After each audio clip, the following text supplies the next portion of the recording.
एक साधु अलग अलग गांव में जाकर भिक्षा मांगा करता था। इसी भिक्षा से वह अपना जीवन चलाता था। एक दिन वह साधु एक गांव में पहुंचा। उस गांव में सभी लोग अमीर थे, जिनके पास धन दौलत की कोई कमी नहीं थी। जब भी वह उस गांव में भिक्षा मांगने के लिए जाता तो उस गांव में किसी न किसी परिवार में आपसी लड़ाई झगड़े होते रहते। एक दिन साधु गांव के बड़े सेठ के यहाँ भिक्षा मांगने पहुंचा। सेठ ने साधु को अनाज दिया और बोला कि गुरुजी, मैं आपसे एक प्रश्न पूछना चाहता हूँ। साधु ने सेठ से अनाज लिया और कहा कि ठीक है, पूछो। सेठ ने कहा, मेरे गांव में आए दिन किसी न किसी परिवार में लड़ाई झगड़े होते रहते हैं। आज मेरी पत्नी ने भी मुझसे किसी न किसी बात पर लड़ाई झगड़ा किया।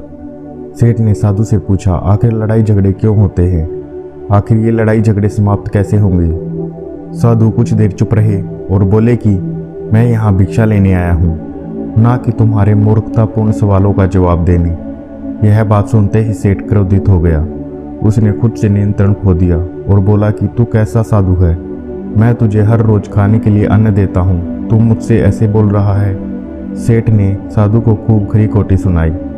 साधु सब कुछ चुपचाप सुनता रहा और पलटकर एक बार भी जवाब नहीं दिया। जब कुछ देर बाद सेठ का गुस्सा शांत हुआ, तब साधु ने कहा, मैंने तुझसे कुछ बुरी बातें बोली, तुम्हें गुस्सा आ गया, गुस्से में तुम मुझ पर चिल्लाने लगे। अगर मैं भी उसी समय तुम पर क्रोधित हो जाता तो हमारे बीच झगड़ा और बढ़ जाता। साधु ने सेठ से कहा, क्रोध अर्थात गुस्सा ही झगड़े का मूल कारण है और शांति हर झगड़े को समाप्त कर सकती है। अगर हम क्रोध ही नहीं करेंगे तो कोई भी वाद विवाद नहीं होगा। अगर हम जीवन में सुख शांति चाहते हैं तो क्रोध पर हमेशा नियंत्रण रखना चाहिए। मनुष्य को अपने क्रोध और मन पर नियंत्रण रखने के लिए ध्यान करना चाहिए।